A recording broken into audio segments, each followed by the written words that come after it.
Imagine nyo mga kalingap, ito yung music, tapos si Carla naglalakad sa altar ng simbahan. Sasala na ano? Ayan o. Ang ganda ni Carla no, no? Naka ano, yung may may ano pa dito. Oo. Ay!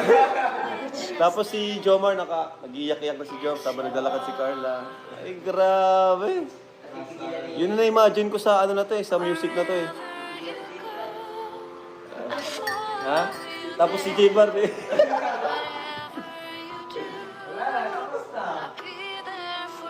Ito yung music nila mga kalingap sa kasal, ano? Grabe. Mga kalingap, may tanong po ako sa inyo, ano? Kasi ano rin namin tong idea na to. Yung parang ano baga, for content lang, ikakasal natin yung... Ganda yun ano?